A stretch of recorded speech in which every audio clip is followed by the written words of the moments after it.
கிட்டத்தட்ட அதிமுக இடத்துக்கு தாவேகா வந்துருச்சு. இப்போ அதிமுகவுல எம்எல்ஏவா இருந்து என்ன பலன்? அதிமுகவில் எம்எல்ஏவா இருந்து எந்த பயனும் இல்லை. நான் அதான் தாவேகாவுக்கு வர்றது சரிதானே? சசிகலாவை உடைத்து சிதறவிட்டது, டிடிவி தினகரனை சிதறவிட்டது, ஓ பன்னீர்செல்வத்தை சிதறவிட்டது, இப்ப சி.வி. சண்முகம், எஸ்.பி. வேலுமணி சிதறவிட்டது, செங்கோட்டையனை சிதறவிட்டது. இப்படி பல சிதறல்களுக்கும் காரணம் யாரு? இல்ல, இங்க பாஜக சீன்லயே இல்ல. பாஜக ஏன் சீன்ல இல்ல? அதான் என் பிரச்சனை. இது முழுக்க முழுக்க RSS வடக்கில் என்ன செய்கிறதோ, பிற மாநிலங்களில் என்ன செய்கிறதோ, தமிழ்நாட்டில் என்ன செய்ய வேண்டும் என்று நினைக்கிறதோ அது ரொம்ப ஜரூரா நடந்துகிட்டு இருக்கு. அதனால RSS இஸ் வாட்சிங். அதிமுக அழிகிறதையும் RSS விரும்புதா? ஜெயலலிதா மோடியா லேடியா என்று கேட்டபோது மோடி தான் யாரும் RSS கார வேலை பார்க்க வரல. இல்ல, இப்ப விஜய் இன்னொரு ஜெயலலிதாங்கிறீங்களா? சங்கராச்சாரியாரை ஏத்துக்கிட்ட ஜெயலலிதா பெரியாரை வச்சுக்கிட்டாங்க. முதலமைச்சரா பதவி ஏற்கும் போது நீங்க அதை சொன்னா அதே சிலைக்கு தான் போய் மரியாதை செலுத்திட்டு முதலமைச்சரா பதவி ஏத்துக்கிட்டாங்க. இதெல்லாம் மக்கள் ஏத்துக்கிட்டாங்களே. ஆமா, மக்கள் எதை தான் ஏத்துக்கல? மக்கள்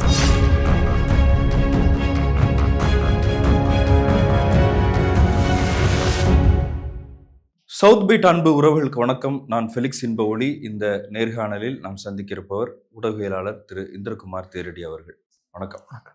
தாவேகா ஆட்சி அமைச்சிலிருந்து அடுத்தடுத்த அதிரடி நிகழ்வுகள். அதில் அதிமுகவில் வேலுமணி தரப்புல இருந்த எம்எல்ஏக்கள், அதில் ஒரு 3 பேர் நேற்று ராஜினாமா செய்தாங்க.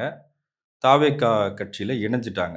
இப்போ அந்த தொகுதியில் மீண்டும் அவர்களே இருக்க வைக்கப்படுவார்கள் விசில் சின்னத்தில் அப்படின்லாம் பேசப்படுது. அது இன்னும் முடிவாகலை.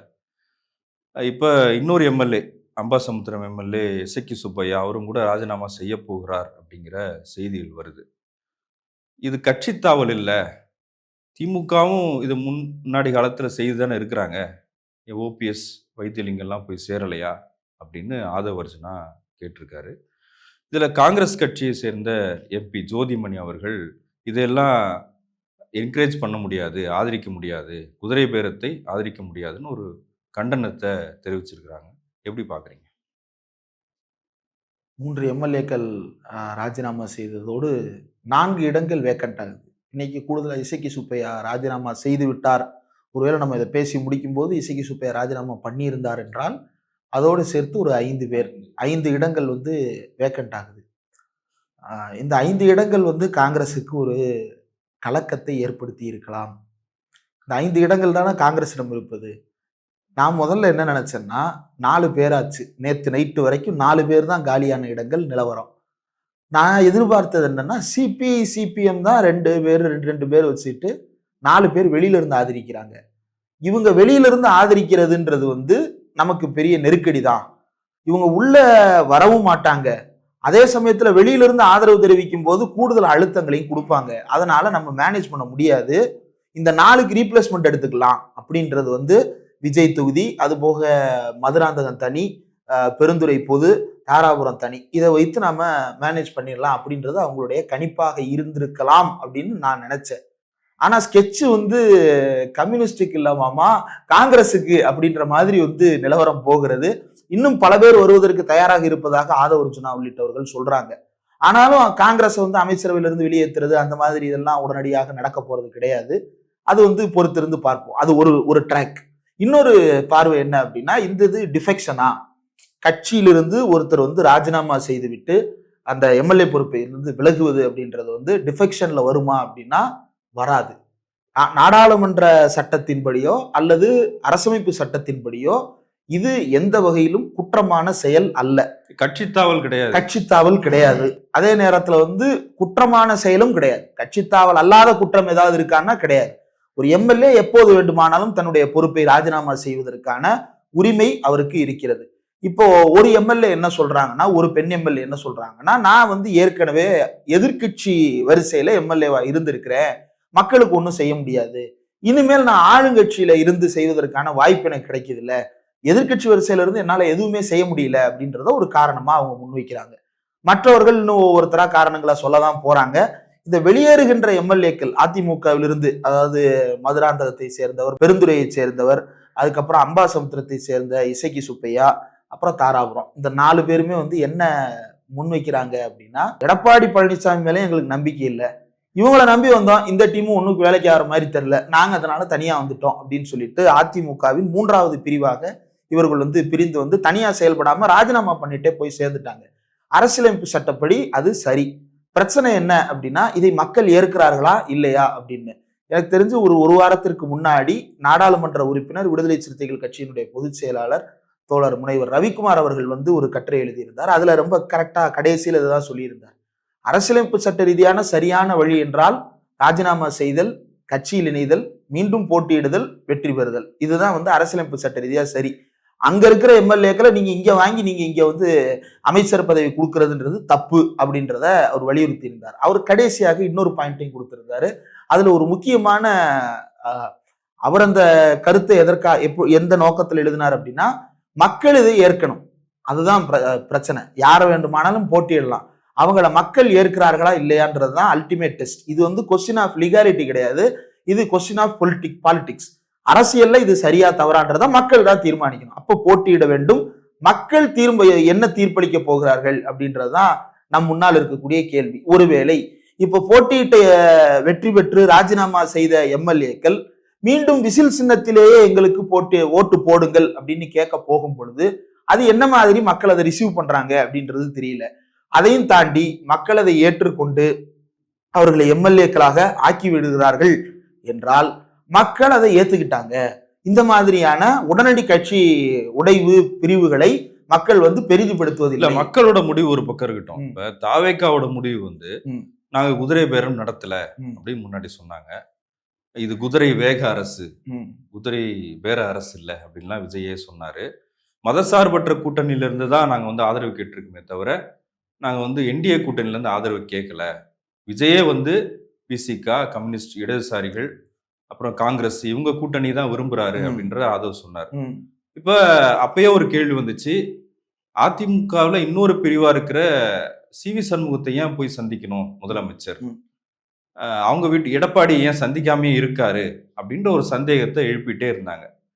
இந்த சூழல்ல அதிமுகல இருந்து எம்எல்ஏக்கள் ராஜினாமான்றதை எப்படி பாக்குறீங்க? இது வந்து நீங்க ஜெயலலிதா இசமா தான் பார்க்கணும். நீங்க ஜெயலலிதா இருந்த போது கூட இல்ல, நான் கேரக்டரிஸ்டிக்ஸா சொல்றேன். நான் வந்து not by the party president அந்த அடிப்படையில சொல்லல.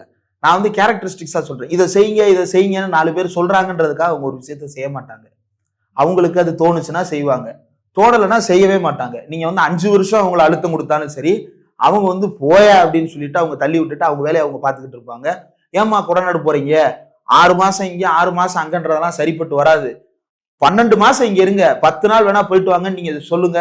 காலம் பூரா அழுத்தம் கொடுத்தாங்க. அவங்க என்னைக்கா கேட்டாங்களா? கேட்டதே கிடையாது. அவங்க வந்து நினைச்சா போவாங்க, நினைச்சா வருவாங்க, நினைச்சா பாப்பாங்க, நினைச்சா பார்க்க மாட்டாங்க. அவங்க விடுமுறை எடுத்துக்கிட்டு கொடநாடு போவாங்க, கொடநாடு போய் ஆபீஸ் வேலையை பார்ப்பாங்க. இங்க இருந்து கேம்பே அவங்க ஷிஃப்ட் பண்ணுவாங்க. ஆனா விஜய் வந்து 9:30 மணிக்கெல்லாம் வந்துடுறாராமே. இதெல்லாம் வேற. ஆனா விஜயினுடைய அதுல எதுல வெளிப்படுது அப்படின்னா, நீங்க வந்து எடப்பாடி பழனிசாமியை பாருங்கன்னு சொல்றீங்க. யாரு சொல்றா? விடுதலை சிறுத்தைகள் கட்சியினுடைய தலைவர், நாடாளுமன்ற உறுப்பினர் முனைவர் திருமா அவர்கள் நேரடியா சொல்றாரு. அதையும் மதிக்கல. நீங்க அங்கதான் அந்த கேரக்டரிஸ்டிக்ஸ் வெளிப்படுது. சட்டசபைக்கு வர்றாங்க போறாங்க, அதுல இல்ல பிரச்சனை. நீங்க கேரக்டரிஸ்டிக்ஸ் எங்க வெளிப்படுது, அவங்களுடைய குணாதிசயம் எங்க வெளிப்படுது அப்படின்னா, எழுச்சி தமிழர் திருமாவே நேரடியாக சொல்லியும் கூட அவர் போகவில்லை. காங்கிரஸ்காரர்களே நேரடியாக சொல்லியும் கூட அவர் எடப்பாடியை பார்க்கவில்லை. இப்ப இந்த பில்டப் இருக்குல்ல, இது வந்து அதிமுகவினுடைய கேடரஸுக்கு ரொம்ப பிடித்தமான ஒரு விஷயம். யாரு சொல்றதுக்கு ஒரு தலையறைக்கு மாற்றாரு. அப்ப இது சரியா இருக்கே. அப்ப நமக்கு ஏத்தாறு போல ஒரு கதாநாயக பிம்பம் இருக்கிறது. அவர் யாரை நிப்பாட்டினாலும் ஜெயிக்க முடியும்ன்ற ஒரு கருத்து உருவாகி இருக்கிறது. அவர் யாரு சொல்லுக்கும் கட்டுப்பட மாட்டார் அப்படின்ற ஒரு பிம்பம் உருவாகி இருக்கிறது. இது போதுமே. அதாவது பசுமையான காத்து, இயற்கை, வேற என்ன வேணும் அப்படின்னு இந்த ஆரோக்கிய பால் விளம்பரத்துல வர்ற மாதிரி அதிமுக காரர்கள் விஜயை பார்த்து ஒரு மயக்கம் எடுத்திருக்கிறார்கள்.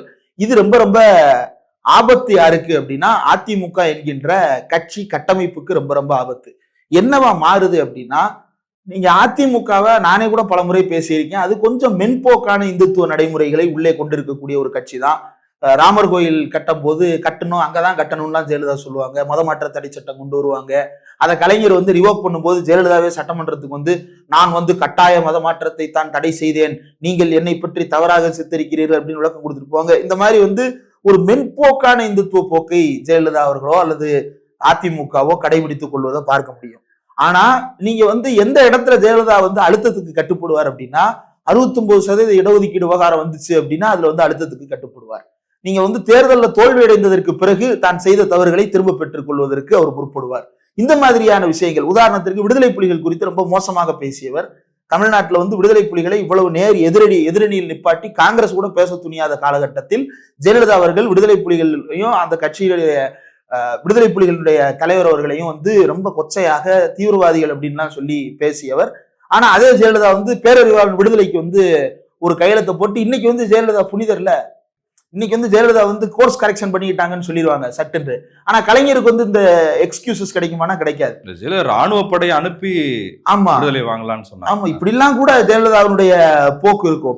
இப்ப விஜய் இன்னொரு ஜெயலலிதாங்கிறீங்களா? விஜய் வந்து ஜெயலலிதா கிடையாது, நான் அதான் சொல்ல வர்றேன். விஜய் வந்து ஜெயலலிதா கிடையாது, ஆனால் ஜெயலலிதா விட மோசமானது. எதனால அப்படின்னா, இந்த மென்போக்கு இருந்தாலும் கூட இன்னொரு பக்கம் ஏதாவது ஒரு வகையில வந்து இங்க இருக்கக்கூடிய இந்த உணர்வுகளை நீட்டை ஏத்துக்க மாட்டாங்க, ஜிஎஸ்டியை ஏத்துக்க மாட்டாங்க, உதயமின் திட்டத்துக்கு கையெழுத்து போட மாட்டாங்க. அப்போ ஒரு ஆதிக்கம் வருது அப்படின்னா அந்த இடத்துல வந்து ரெசிஸ்ட் பண்ற அந்த வில் இருக்குல்ல, அது ஜெயலலிதா கிட்ட இருந்தது. அதாவது பாஜக ஆதரவு இல்ல, ஆனாலும் இருக்கிற மாதிரி. ஆமா, இப்ப அதே தானே விஜய் கடைபிடிக்கிறார். விஜய் வந்து அதை விட இன்னும் அதிமோசமான ஒரு வடிவத்திற்கு போகிறார். எப்படி போகிறார் அப்படின்னா, நேரடியாக ஜோசியக்காரரை ஆபீசர் ஆன் ஸ்பெஷல் டியூட்டியா அப்பாயிண்ட் பண்ண போறாரு. சட்டப்பேரவைக்குள்ள எல்லா மத வழிபாடுகளும் தொடர்ந்து இப்போது நடைபெற்று கொண்டிருக்கிறது. நான் சொல்லல, இதை நான் சொன்னேன் அப்படின்னா என் மீது தேவையற்ற விமர்சனங்கள் நான் விரும்பத்தகாத வகையில வந்துருன்றதுனால தமிழ் அன்சாரி தோழர் வந்து சொன்னதே நான் மேற்கோள் காட்டுறேன். சட்டமன்றம் என்பது, அமைச்சரவை என்பது அனைவருக்கும் பொதுவானது. எந்த ஒரு மதத்தினுடைய வழிபாடுகளும் அதற்குள்ள இருக்க வேண்டிய அவசியம் கிடையாது. பொதுவானவர்களாக செயல்படுங்கள். அவர் முதல் சட்டமன்றத்துல பேசும்போதும் அதே தான் சொன்னாரு. இன்றைக்கு நான் இங்கு வந்திருக்கிறேன் என்றால் இந்து சமுதாயத்தை சேர்ந்தவர்கள் என்னை பெருவாரியாக ஆதரித்திருக்கிறார்கள் என்கின்ற உரிமையோடு உணர்வோடு நான் சொல்லுகிறேன், இந்த ஜோசியக்காரர் அப்பாயின்மெண்ட்டை திரும்ப பெறுங்கள் அப்படின்றத வலியுறுத்தினார் இல்லையா? அது ரொம்ப முக்கியமானது. அப்போ ஜோசியக்காரர் எதுவும் கூடாது, மற்ற மத வழிபாடுகளையும் வந்து உள்ளுக்குள்ள வந்து அமைச்சரவையில வந்து இது எல்லாத்தையும் செய்வது அப்படின்றதும் கூடாது அப்படின்றது. ஆனா இது வந்து என்ன ஆகுது அப்படின்னா, சிலர் நினைக்கலாம் சிறுபான்மையினருடைய வழிபாட்டு உரிமைகள் உள்ளுக்குள்ள அது காப்பாற்றப்படுது இல்லையான்னு சிலர் நினைக்கலாம். விஜயே உள்ளுக்குள்ள இருக்கக்கூடிய அன்னை மேரி ஆலயத்திற்கு போகிறார், உள்ளுக்குள்ள ஒரு இஸ்லாமியர் துவா செய்ய உரிமை இருக்கிறது அப்படின்னு. இந்த ரெண்டும் அங்க நடக்கும்போது ஏற்கனவே இருக்கின்ற யாகங்களும் யாகசாலைகளும் இந்து மத வழிபாட்டு உரிமைகளும் காப்பாற்றப்படுது, அதற்கெல்லாம் ஏற்பளிக்கப்படுது. இதன் மூலமாக அது நம்ம என்ன கேட்கிறோம், இந்து மத வழிபாட்டு முறையில தான் தமிழ்நாடு முழுக்க அரசு கட்டடம் கட்டுறாங்க, அரசு நிகழ்ச்சியில தொடங்குறாங்க. அது கூடாது. டிஎன்வி செந்தில்குமார் எம்பி வந்து தருமபுரி எம்பியாக இருந்த போது போய் வந்து இதே மாதிரி துவா ஓது பார்ப்போம், இதே மாதிரி நீ சர்ச்சை கட்டு பார்ப்போம்னா நீ பாதிரியாக கூட்டு வந்து துவா ஓதுன்றது இல்ல, நீ இங்க இதை செய்யக்கூடாது, எல்லா மதத்துக்கும் பொதுவானது இது அப்படின்றத வலியுறுத்துறதுதான் சொன்னாரு. ஆனா அதை தவறாக சித்தரித்தார்கள். இப்ப இப்படியாக ஒரு இந்துத்துவத்திற்கு ஏற்பளிக்கக்கூடிய வேலைகள் நேரடியாக நியமனத்தின் மூலமாகவும் அமைச்சரவைக்குள்ள நிகழ்கின்ற நிகழ்வுகளின் மூலமாகவும், அதற்கு அடுத்தபடியாக காங்கிரஸ் விசிகாவை கூட வச்சுக்கிட்டு எப்படி அதை செய்ய முடியும்? அவரு காங்கிரஸ் அதிமுகவுல ஜெயலலிதா செய்தாங்க, நீங்க விசிகா வச்சுக்கிட்டு ஏன் பண்றாருன்னு கேட்டீங்கன்னா நான் அதுக்கு பதில் சொல்றேன். முஸ்லீம் லீக் இருக்காங்க, ஆமா, ஆனா காங்கிரஸ் வச்சுக்கிட்டு ஏன் பண்றாருன்னு கேட்டீங்கன்னா, சரி காங்கிரஸ் விட்டுருங்க, முஸ்லீம் லீக் இருக்காங்க, விசிகா இருக்காங்களே, ஆமா, அவங்க எப்படி விடுவாங்க? முஸ்லீம் லீக்கும் விசிகாவும் கட்டுப்படுத்துவார்கள் அப்படின்ற நம்பிக்கை நமக்கு இருக்கு. அந்த நம்பிக்கையில தான் அவங்களும் வந்து ஆதரிக்கிறதா சொல்றாங்க. ஆனா எந்த அளவிற்கு? இப்ப அமைச்சரவையில பங்கெடுத்ததற்கு பிறகு அதுல ரெஸ்ட்ரிக்ஷன்ஸ் வருது இல்ல, நீங்க வந்து part of the cabinet of chief minister இல்லையா? அப்ப அந்த கேபினட்டின் முடிவுகளுக்கு நீங்க பொறுப்பாளி ஆகிறீங்க இல்லையா? இப்ப நேற்று தோழர் வன்னியரசு அவர்கள் வந்து சொல்றாரு, உடனடியாக செய்ய இயலாத காரியங்கள்ல வந்து பொறுமையாக நிதானமாகத்தான் நம்ம செய்யணும், இப்பதான் வந்திருக்கிறாங்க, நாங்களும் வலியுறுத்துறோம்னு சொல்றாரு. அதை எப்படி சமூக வலைதளம் கையாண்டது அப்படின்றத நீங்க எடுத்து பாத்தீங்கன்னா, இது என்ன மாதிரியான சீரியஸான கான்சிக்வன்சஸை கொண்டு போய் நிப்பாட்டும். இது வந்து எல்லாருடைய கிரெடிபிலிட்டியும் கடைசியில கொண்டு போய் நிப்பாட்ட போகுது. எல்லாருடைய கிரெடிபிலிட்டியும் இது வந்து கேள்விக்கு உட்படுத்த போகுது. ஐயுஎம்எல் உட்பட, விசிகா உட்பட, காங்கிரஸ் உட்பட எல்லாருடைய கிரெடிபிலிட்டியையும் இது பெரும் கேள்விக்குறியாக நகர்த்த போகிறது. அதற்கு அவர்கள் விளக்கம் சொல்வதுதான் அடுத்த 5 ஆண்டுகள் நடப்பதாக இருக்க போகிறது. இதுதான் யதார்த்தம். இன்னொரு பக்கம் இப்ப நீங்க சொன்னீங்க, கிட்டத்தட்ட அதிமுக இடத்துக்கு தாவேகா வந்துருச்சு இல்லையா? இப்ப அதிமுகவுல எம்எல்ஏவா இருந்து என்ன பலன்? அதிமுக எம்எல்ஏவா இருந்து எந்த பயனும் இல்லை. நான் அதான் தாவேக்காக வர்றது சரிதானே? தாராளமா வரலாம். அதான் சொல்றேன்ல, தனிநபர் லாபம் அப்படின்னு கருதணும் அப்படின்னா அவங்க எப்பனாலும் தாராளமா வரலாம். ஆனா ஒரு தலைமைக்கு கட்டுப்பட்டு நடத்தல் அல்லது ஒரு கட்சியினுடைய இப்ப இது எப்படி இருக்கு அப்படின்னா, சந்தர்ப்பவாதத்தை ரொம்ப சாதாரணமாக கையாளுவது போல இருக்குதுல்ல. சரிதான். ஆனா அது சந்தர்ப்பவாதம் இல்லையா? அந்த சந்தர்ப்பவாதத்தை அவ்வளவு சாதாரணமாக கையாளுவது அப்படின்றது சரிதானா அப்படின்றது தான் நம்ம முன்னாடி இருக்கக்கூடிய எத்திக்கலான கொஸ்டின்ஸ். அந்த எத்திக்கலான கொஸ்டின்ஸுக்கு தான் நம்ம ஆன்சர் தேட முயற்சி பண்றோம். இந்த அரசியல் தூய்மையான அரசியல்னு விஜய் கிளைம் பண்றாருல்ல, இது தூய்மையான அரசியல் அப்படின்னா உங்கள் கட்சியில உங்களுடைய சொந்தமான நிர்வாகிகளை போட்டு நீங்க ஜெயிச்சிருக்கணும். நீங்க ஜெயிக்க வச்சதே ஏற்கனவே பாதி பேரு முன்னாள் திமுக, முன்னாள் அதிமுக காரர்கள். இப்ப கூடுதலாக அதிமுக உள்ள சேர்த்துக்கிறீங்க அப்படின்னா, இதுதான் நாம வந்து ரஜினிகாந்த் வரும்போது பேசணும், விஜய் வரும்போது பேச மறந்துட்டோம். ரஜினிகாந்த் வரும்போது நம்ம எல்லாருமே பேசுனது என்ன அப்படின்னா, இவரு RSS ஆடிட்டர் குருமூர்த்தி வந்து அதிமுகவை ரஜினிகாந்திடம் சரண்டர் அடைய வைப்பதற்காக இந்த அஜெண்டாவை செய்கிறார்கள். ரஜினிகாந்த் புதுசாலாம் கட்சி தொடங்குவாரு, ஆனா இந்த பை த வே அவர் வந்து அதிமுகவை ஹோலா டேக் ஓவர் பண்ணிடுவாரு. இதுதான் அவருக்கு இருந்த அஜெண்டா. அதன் மூலமாக தமிழ்நாட்டில் இருந்த இருதுருவ திராவிட அரசியல் என்பதை பாஜக அதிமுக என்பதாக மாற்றி அமைத்து விடலாம் அப்படின்றதுதான பாஜகவுடைய பிளானாக இருந்தது. அப்ப ரஜினிக்கு என்னென்னலாம் அப்ளை பண்ணி பேசணுமோ அதே விவகாரங்கள் தான் விஜய்க்கு இங்கே அப்ளை ஆகுது. இங்க பாஜக சீன்லயே இல்ல. பாஜக ஏன் சீன்ல இல்ல? அதான் என் பிரச்சனை. ஏன் வரமாட்டேங்கிறாங்க? நேரம் தீவிரமா களத்துல இறங்கி இருக்கணும்ல, ஏன் இறங்கல? முதல் நாள்ல இருந்து திமுக தலைவர் ஸ்டாலின் பேசிக்கிட்டே இருக்கிறாரு. உதயநிதி ஸ்டாலின் அறிக்கை விட்டுக்கிட்டே இருக்கிறாரு. எங்க பாஜக? ஏன் சீன்லயே இல்ல? அவங்க யாரை கடிக்கிறதுக்கு வர்றாங்கன்னா, ஆசிரியரை பிடிச்சி கேள்வி கேட்கறதுக்கு வர்றாங்க. ஆசிரியர் 2 நியமனங்களை கேள்வி கேட்டாரு. ஒண்ணு, அறநிலையத்துறை அமைச்சராக ஒரு பார்ப்பனர், அறநிலையத்துறையினுடைய செயலதிகாரியாக ஒரு செக்ரட்டரியாக ஒரு பார்ப்பனர். இப்படி 2 பார்ப்பனர்களை போட்டு அறநிலையத்துறை எதுக்கு உருவாக்கணுமோ அந்த நோக்கத்தை சிதைக்கிறீங்க அப்படின்னு ஆசிரியர் சுட்டிக்காட்டி கண்டித்ததற்கு பிறகு பொது ஆசிரியருடைய அறிக்கை வந்து இப்ப இன்றைக்கு ஒரு சம்பவம் நடக்குது அப்படின்னா அது நாளைய விடுதலையில தான் வரும். ஆனா ஆசிரியர் எந்த அளவிற்கு அதுல வந்து வேகம் காட்டினார் என்றால், இன்னைக்கு மத்தியானம் இந்த செய்தினா இன்னைக்கு சாயங்காலம் உடனடியாக அந்த அறிக்கையை தனியாக ரிலீஸ் பண்ணார். விடுதலையில் வர வரைக்கும் காத்திருக்க வேண்டியதுல உடனடியாக ரிலீஸ் பண்ணாரு. அதனுடைய விளைவு அந்த செக்ரட்டரி மாற்றப்படுறாங்க. செக்ரட்டரியுடைய பேர் வேண்டாம், அந்த செக்ரட்டரி மாற்றப்பட்டார்கள். வானதி என்ன கேட்கிறாங்க? ஆசிரியர் வீரமணிக்கு சொல்லுக்கு கட்டுப்பட்டதா தாவேக அரசாங்கம்னு கேட்கிறாங்க. ஏன் நீங்க அங்க டைவர்ட் பண்றீங்க? ஏன் வானதி சீனிவாசன் வந்து இங்க கேள்வி கேட்க மாட்டீங்க? ஏன் வந்து நீங்க தாவேக அரசாங்கத்தை நோக்கி இதுவரைக்கும் எந்த கேள்வியும் கேட்கல, பேசல? அப்ப என்னன்னா, ஃபைட்டை வந்து தாவேகாவுக்கும் மற்ற திராவிட கட்சிகளுக்கும் இடையிலானதாக போர்ட்ரே பண்ணுவதன் மூலமாக அதை நாம் சுவீகரித்துக் கொள்வது. நீங்க இந்த எலெக்ஷன்ல நான் பல களத்தில் செயல்பட்ட பூத் லெவல்ல ஒர்க் பண்ண பல்வேறு கட்சிகளை சேர்ந்த நிர்வாகிகளோட பேசினேன். குறிப்பா சவுத்துல கன்னியாகுமரி, தென்காசி, திருநெல்வேலி உள்ளிட்ட பகுதிகளில் RSS கை எந்த அளவுக்கு வலுவா இருக்குன்றது நமக்கு தெரியும். நாம நேரடியாகவே அதை பார்த்திருக்கிறோம். அந்த RSS ஒரு கோயில் திருவிழால அமைச்சர் மனோ தங்கராஜ் அவர் அமைச்சர் என்கின்ற முறையில் அந்த வடத்தை பிடிக்க போகும்போது வராதே அப்படின்னு சொல்லிட்டு அங்க வந்து கூச்சல் போட்டு அவரை மத ரீதியாக காயப்படுத்துகின்ற வேலைகள் எல்லாம் நடந்ததை நம்ம பார்த்தோம். அப்படி இருந்த அந்த RSS இந்த எலெக்ஷன்ல எங்க? ஏன் வேலையே பார்க்கல? ஆனந்த நெய்யாசாமிக்கு கூட வேலை பார்க்கறதுக்கு RSS நேரடியா வரலையே. ஏன் வரலன்னா, RSS is clearly giving a signal that நம்ம ஓட்டு ஸ்பிளிட் ஆகட்டும், நம்ம ஓட்டு அங்க போகட்டும். எப்படி வந்து ஜெயலலிதாவிற்கு அனுமதித்தார்களோ, ஜெயலலிதா மோடியா லேடியா என்று கேட்டபோது மோடி தான் யாரும் RSS கார வேலை பார்க்க வரல, மாறாக லேடி தான் அப்படின்ற சிக்னல் இங்க கடத்தினாங்க. ஜெயலலிதா வெற்றி பெற்றார். அவங்க ஓட்டால வெற்றி பெற்றாங்கன்றது இல்ல, ஆனா அந்த ஆதரவு அங்க கிடைத்தது அப்படின்றதுதான் செய்தி. இங்கேயும் அதே போல நீங்க சவுத்துல ஏங்க காணோம்? RSS காணோம். அவன் வந்து கிளீனா மெசேஜ் கொடுக்குறான். இல்ல ஜோசப் விஜய் முதலமைச்சர் அப்படின்றது RSS ரசிக்கிறாங்களா? RSS ஜோசப் விஜய் ரசிக்கிறதா இல்லையா அப்படின்றத விட பாஜக இந்த விஜய் வைத்துக் கொண்டு என்னவெல்லாம் செய்து கொள்ள முடியும், RSS இதை வாய்ப்பாக பயன்படுத்தி என்னவெல்லாம் செய்து கொள்ள முடியும்ன்றதுதான் அவங்களுடைய அஜெண்டா. ரசிக்கலன்றதுக்கு என்னால பதில் இல்லை. என்னால அந்த கணிப்பு சொல்ற அளவுக்கு நான் வந்து மிகப்பெரிய நிமித்திகன் கிடையாது. அதனால நான் அந்த கணிப்புக்குள்ள போகல. ஆனால் இந்த ஆட்சி அல்லது விஜயனுடைய ஆட்சி, நீங்க ஒண்ணும் இல்ல, CTR நிர்மல்குமார் அவர் வந்து மின்சாரத்துறையினுடைய அமைச்சராக இருக்கிறார். இந்தியா முழுக்க இருக்கக்கூடிய எல்லா மாநிலங்கள்லையும் பொதுவான ஒரு பிரச்சனை இருக்கு அப்படின்னா அது இந்த மின்சார பிரச்சனை. எதனால அப்படின்னா எல்லா மாநிலங்களும் பெரும்பாலும் தெர்மல் எலக்ட்ரிசிட்டியை நம்பிதான் இயங்குது. அந்த தெர்மல் எலக்ட்ரிசிட்டிக்கு அடிப்படையாக ஆதாரமாக இருப்பது வந்து நிலக்கரி. அந்த நிலக்கரியை இந்தியா முழுக்க கொள்முதல் செய்வது யாரு? அதானி. கொள்முதல் செய்து வெளிநாடுகளில் இருந்து மொரீசியஸ் வழியாக விலையை ஏற்றி கொண்டு வந்து விற்பனை செய்கிறாரு.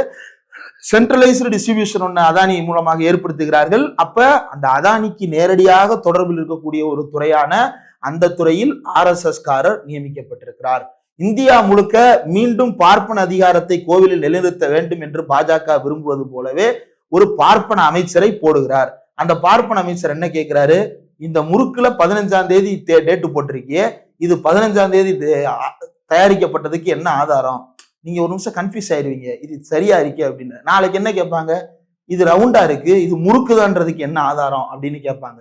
நீங்க பாருங்க, நான் இஷ்யூஸ்ல நம்மளை டைவர்ட் பண்றாங்க, இஷ்யூஸை பத்தி பேச மாட்டாங்க. மாறா என்ன பண்றாங்கன்னா, தே ஆர் ப்ரொமோட்டிங் விஜிலாண்டிசம்.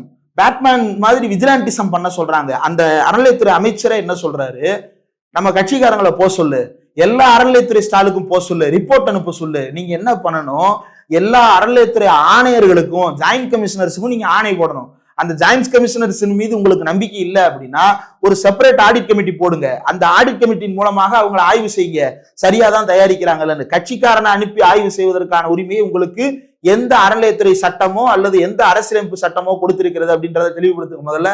அப்ப விஜிலாண்டிசம், இந்த விஜிலாண்டிசம் யாருடைய ஃபார்முலா?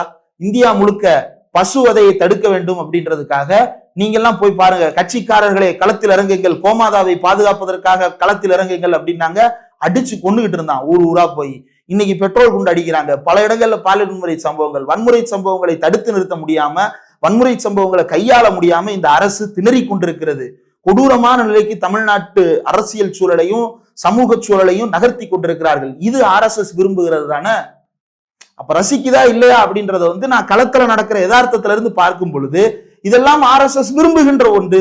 தொடர்ந்து பெண்களுக்கு எதிரான குற்றங்கள் நடக்க வேண்டும், தொடர்ந்து குழந்தைகளுக்கு எதிரான குற்றங்கள் நடக்க வேண்டும், தொடர்ந்து போதை ஊக்குவிக்கப்படணும், தொடர்ந்து தமிழ்நாடு அமைச்சர்கள் தன்னுடைய பணிகளை பார்க்காமல் வேறு பணிகளில் கவனம் செலுத்தணும், தொடர்ந்து கட்சிக்காரர்களை சமூக பணிக்கு ஈடுபடுத்துகிறேன்ற பேர்ல அரசுக்கும் கட்சிக்கும் இடையில் இருக்கக்கூடிய கேப் அழிக்கிறாங்க. அந்த தாவேக்கு அவனுடைய தேர்தல் அறிக்கையில ஒரு பாயிண்ட் நீங்க கவனிச்சீங்களான்னு தெரியல. தமிழ்நாடு முழுக்க இருக்கக்கூடிய கிராம வாரியாக 5 லட்சம் இளைஞர்களுக்கு போஸ்டிங் போட போறாங்க. மாதம் 15,000 ரூபாய் சம்பளத்துல. அந்த 5 லட்சம் இளைஞர்களின் மூலமாக அரசு திட்டங்களை வீடுகளுக்கு போய் சேர்க்க போறாங்க. அந்த 5 லட்சம் இளைஞர்கள் எந்த TNPSC மூலமாகவும் தேர்வு செய்யப்படுபவர்கள் கிடையாது, நேரடியாக அரசாங்கத்தால் நியமனம் செய்யப்பட போகிறவர்கள். அப்போ எல்லா கிராமங்கள்லையும் எல்லா வார்டுகள்லையும் நேரடியா தாவேக்காரர்களை போட்டு திட்டங்களை கொண்டு போய் சேர்க்கும் போது அரசு கொண்டு போய் சேர்ப்பதாக அல்லாமல் தாவேக்கா கொண்டு போய் சேர்ப்பதாக பிரகடனம் பண்றாங்க. 1000 ரூபாய் மகளிர் உரிமை தொகையை ஒன்றிய செயலாளர் வாங்கிட்டு வந்து கொடுத்தாரா? 1000 ரூபாய் புதுமை பெண் திட்டத்தை பகுதி செயலாளர் வாங்கிட்டு வந்து கொடுத்தாரா? அல்லது மாவட்ட செயலாளர் வாங்கிட்டு வந்து கொடுத்தாரா? அரசு நிர்வாகத்தின் மூலமா வந்தது. கிடைப்பதற்கு உதவி செய்திருப்பார்ல, கிடைப்பதற்கு உதவிதான் செய்வாங்க. அது என்னன்னா யாருனாலும் செய்யலாமே. இப்போ உங்களுக்கு ரேஷன் கார்டு எடுக்கிறதுக்கோ அல்லது எனக்கு பெட்ரோல் போடுறதுக்கோ நீங்களோ நானோ மாறி மாறி உதவி செய்து கொள்வது என்பது தனி மனித உதவி. அவர் உதவி செய்கிறார், தனக்கு இயன்ற அளவில் உதவி செய்கிறார். அது ஒரு சோசியல் ஆக்டிவிட்டியில வரும். ஆனா தன்னுடைய கட்சிக்காரர்களை அரசு பொறுப்பில் போட்டு அவர்கள் மூலமாக திட்டங்கள் வீடு வீடுக்கு போய் சேருகிறதான்றத மானிட்டர் பண்றது இருக்குல்ல, இது உத்தரப்பிரதேசத்துல பாஜக பண்ண லாபார்த்தி மாடல். இந்த லாபார்த்தி மாடலின் மூலமாக அரசுக்கும் கட்சிக்கும் இடையிலான கோட்டை அழித்து விட்டார்கள். அரசுதான் கட்சி, கட்சி தான் அரசு என்கின்ற ஒரு நிலையை உருவாக்கி அதை ஒரு இடதுசாரிகள் உருவாக்குனாங்க அப்படின்னா அது வேற. ஆனா வலதுசாரிகள் உருவாக்கும் போது அது ரொம்ப ரொம்ப ஆபத்தான ஒரு நிலையை நோக்கி நகர்த்துது.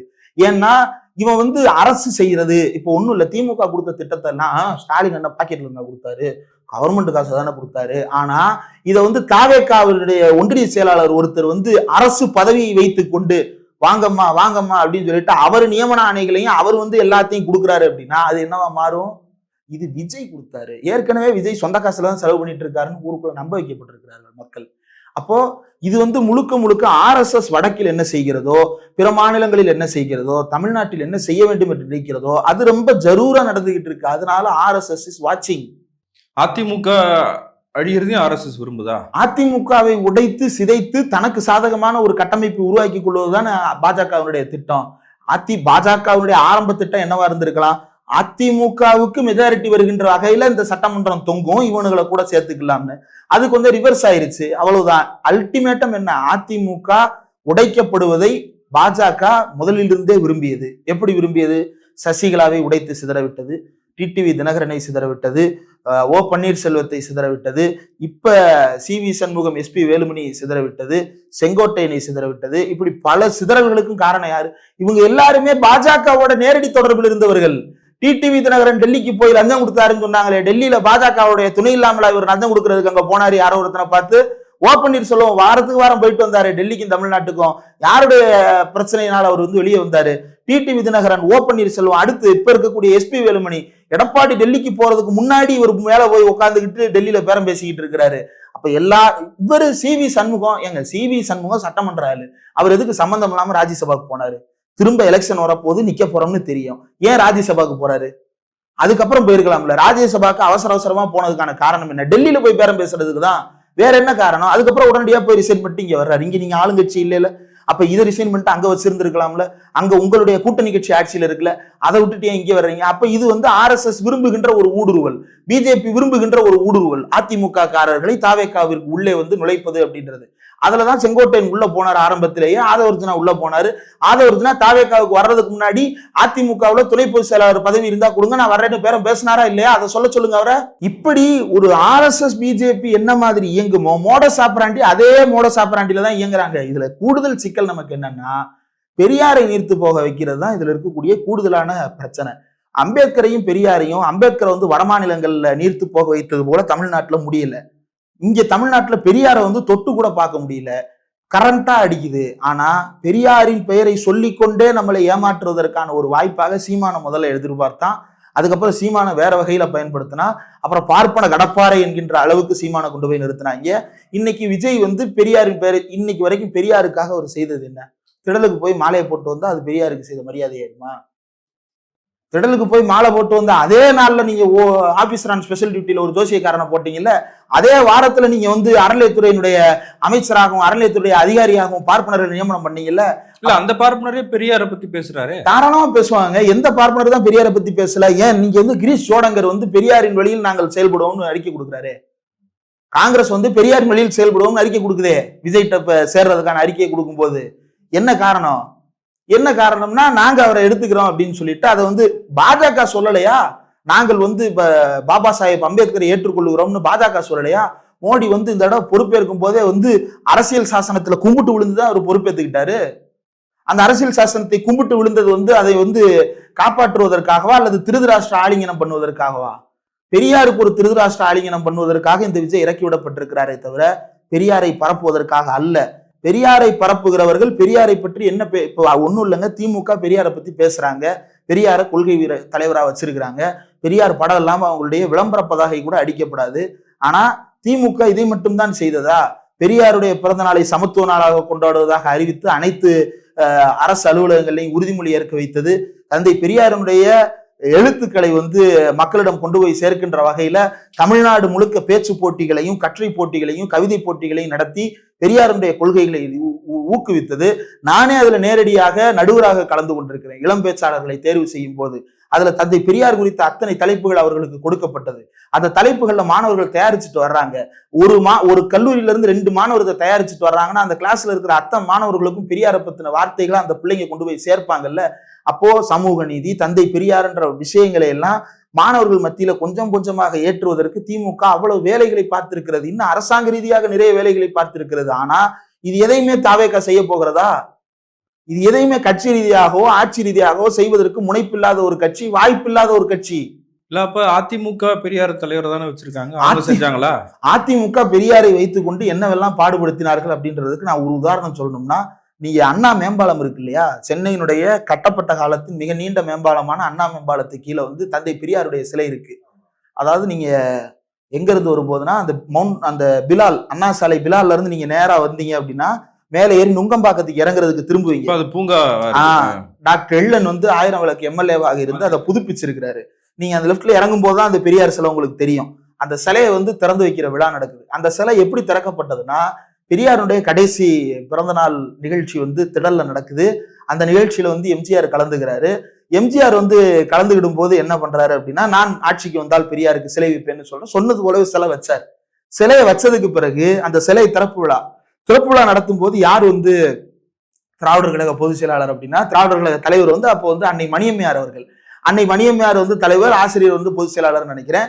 அப்போ விழா நடக்குது. மேடையில வந்து எம்ஜிஆர் பேசுறார், அன்னை மணியம்மையார் பேசுறாங்க. முதலமைச்சர் எம்ஜிஆர் அவர்கள் வந்து திறந்து வைத்த சிலைக்கு வந்து நாங்கள் மரியாதை செலுத்துவதில் ரொம்ப பெருமைப்படுகிறோம். இதே போல கொள்கை ரீதியாக தந்தை பெரியாரினுடைய அனைத்து சாதியினரும் ஆலயத்திற்குள் நுழைய வேண்டும், கருவறைக்குள் நுழைய வேண்டும் என்பது தந்தை பெரியாரினுடைய வாழ்நாள் போராட்டம். அதை நீங்கள் நிறைவேற்ற வேண்டும். கடந்த அரசு அதை நிறைவேற்றுகின்ற வகையில தான் அனைத்து சாதியினரும் அர்ச்சகராகலாம்னு ஒரு சட்டம் போட்டாங்க. அதை கோர்ட்டுக்கு போய் நிப்பாட்டி வச்சுட்டானுங்க பாப்பானுங்க. நீங்க அதை வந்து மீண்டும் கையில் எடுக்கணும், அந்த போராட்டத்தை முன்னெடுக்கணும், சட்டத்தை முன்னெடுக்கணும் அப்படின்னு எம்ஜிஆருக்கு வந்து அவங்க வழிகாட்டுறாங்க. எம்ஜிஆர் அடுத்து வந்து பேசினவர் என்ன சொல்லியிருக்கலாம்? நான் செய்யறேம்மான்னு சொல்லியிருக்கலாம், நான் செய்ய முடியாதுமான்னு சொல்லியிருக்கலாம், நான் ஆராய்ச்சி பண்றேம்மான்னு சொல்லியிருக்கலாம், அல்லது எடப்பாடி மாதிரி அதெல்லாம் அறிஞர்கள் பேச வேணும் அப்படின்னு சொல்லிட்டு போயிருக்கலாம். அவர் சொன்னார் எம்ஜிஆர், தந்தை பெரியார் அவர்கள் கடவுளே இல்லை என்று சொன்னவர், அவரா நாம் எல்லாம் கோயிலுக்குள் போக வேண்டும் என்று போராடி இருப்பார்? சேச்ச, அப்படி எல்லாம் இருக்காது. ஆனா அவர் பெரியார் சிலையை திறந்து வச்சார். அவருக்கு புரிதல்ல பிரச்சனை இருந்தது. அதற்கு பிறகு விளக்கி இருக்கிறாங்க. அதுக்கப்புறம் அவர் வந்து பல விஷயங்களை வந்து செய்கிறாரு. சிதம்பரம் கோயில் எல்லாம் கூட அரசுடைமை ஆக்குவதற்கான முயற்சி எல்லாம் ஈடுபட்டார். அதெல்லாம் வேற. இப்ப விஜய்க்கு ஒரு புரிதல் வரும். எப்படி வரும்? அறிகுறியே தெரியலையே. அவர் சிலையை திறந்து வைத்தார் எம்ஜிஆர், அதற்கு பிறகு செயல்பட்டார், அதுல இருந்து அனுமானிச்சோம். விஜய் வந்து சிலை பக்கத்துல நின்று போட்டோக்கள் மட்டும்தான் எடுத்துக் கொள்ளுகிறார். அவர் அந்த சிலையில மட்டும்தான் போட்டோ எடுக்கிறாரா? எத்தனை சிலைகளோடு நின்று போட்டோ எடுக்கிறார். அது போட்டோஷாப் பண்றாங்க. எது உண்மைன்னே தெரியல, எது பொய்ன்னு தெரியல. நீங்க வந்து சவுத் தமிழ்நாட்டுல தூத்துக்குடியில போய் பிரச்சாரம் பண்ணாரு. தூத்துக்குடியில பிரச்சாரம் பண்ண போனவர் வந்து வஉசி பேரை சொல்றாரு, பசும்பொன் முத்துராமலிங்கம் அவர்கள் பேரை சொல்றாரு, இன்னும் எத்தனையோ பேரை சொல்றாரு. ஆனால் தந்தை பெரியார் பேரை சொல்லல. அவர் தானே கொள்கை தலைவரா வச்சிருக்காங்களா, அப்புறம் என்ன? அந்த கொள்கை தலைவர்ல ஊருக்கு ஏத்தாரு போல சில தலைவர்களை சொல்றாரு. எந்த ஊருக்கு போறாரோ, இந்த ஊர்ல வேலுநாச்சியார் பேரை சொல்லுவோமா? சொல்றாரு. ஈரோட்ல கூட பெரியார் பேரை சொன்னாரு. ஈரோட்ல மட்டும்தான் சொன்னாரு. ஏன்னா அது வந்து ஈரோட்ல வேற வழி இல்ல, அது வந்து அப்படி டெம்ப்ளேட் ஆயிருச்சு. இப்ப அது மஞ்சள் மாநகரம்னு தான் தொடங்கினாரு ஈரோட்ல. தந்தை பெரியாரின் மாநகரம்னு தொடங்கல, மஞ்சள் மாநகரம்னு தொடங்குறாரு. மஞ்சள் மாநகரம்னா மஞ்சள் விளைச்சலை பத்தி சொல்றாரு நீங்க நினைக்கலாம். பெரியார பேருக்கு வச்சிருக்காரு அப்படின்னு சொல்றீங்கல்ல. ஆமா, அவர் மஞ்சள மங்களகரமான மஞ்சள்ன்றாரு. நான் என்ன சொல்றேன், ஜெயலலிதாவை அப்படிதான் வச்சுக்கிட்டாங்க, அதை மக்கள் ஏத்துக்கிட்டாங்களே. சங்கராச்சாரியாரை ஏத்துக்கிட்ட ஜெயலலிதா பெரியாரை வச்சுக்கிட்டாங்க. முதலமைச்சரா பதவி ஏற்கும் போது நீங்க சொன்ன அதே சிலைக்கு தான் போய் மரியாதை செலுத்திட்டு முதலமைச்சரா பதவி ஏத்துக்கிட்டாங்க. இதெல்லாம் வந்து மக்கள் ஏத்துக்கிட்டாங்களே. ஆமா, மக்கள் எதைதான் ஏத்துக்கல? மக்கள் சாதியை ஏற்றுக்கொண்டார்கள், மக்கள் மதத்தை ஏற்றுக்கொண்டார்கள், மக்கள் மூட பழக்க வழக்கங்களை ஏற்றுக்கொண்டார்கள், பால் குடம் எடுப்பதை எல்லாத்தையும் தான் மக்கள் ஏத்துக்கிறாங்க. மக்கள் ஒரு விஷயத்தை ஏற்றுக்கொள்ளுகிறார்கள் என்பதற்காண்டியே அதை எல்லாருமே ஆதரிச்சிட முடியுமா? மக்கள் எதை சரியாக செய்கிறார்களோ, எதை தவறாக செய்கிறார்களோ அதை பகுப்பாய்வு செய்வதுதானே நம்ம போன்றவர்களுடைய வேலை. மக்கள் இதை ஏற்கிறார்கள் அப்படின்னா மக்களுக்கு விழிப்புணர்வு ஏற்படுத்துவதற்காக நான் பேசுறேன். மக்கள் இதை ஏற்கவில்லை அப்படின்னா சந்தோஷம், ஏற்கிறார்கள் அப்படின்னா இன்னும் நம்ம வேலை பார்க்க வேண்டியது நிறைய இருக்கு. அந்த அடிப்படையில தான் நாம இதை பார்க்கணுமே தவிர, மக்கள் ஏற்றுக்கொண்டார்கள், அதே மக்கள் பாடமும் புகட்டினார்கள் ஜெயலலிதாவுக்கு. மதமாற்ற தடை சட்டம் கொண்டு வந்து ஜெயலலிதாவை திரும்ப ஜெயிக்க வைக்கல இல்ல. அதே போல ஆடு கோழி பலியிட தடை சட்டம் கொண்டு வந்து ஜெயலலிதாவை திரும்ப ஜெயிக்க வைக்கல இல்ல. ராமர் கோயிலை ஆதரித்து ஜெயலலிதாவை திரும்ப ஜெயிக்க வைக்கல இல்ல. பாஜகவோட கூட்டணியை முறித்து கொண்டார் அதற்கு பிறகு. அப்போ ஒவ்வொரு காலகட்டத்திலையும் ஜெயலலிதாவுக்கும் தோல்வியை பாடமாக கொடுத்து மக்கள் பாடம் புகட்டத்தானே செய்திருக்கிறார்கள். அதே மாதிரி இங்க பாடம் புகட்டுறாங்களா அல்லது என்ன பண்றாங்க அப்படின்றதெல்லாம் பொறுத்திருந்து பார்ப்போம். நன்றி.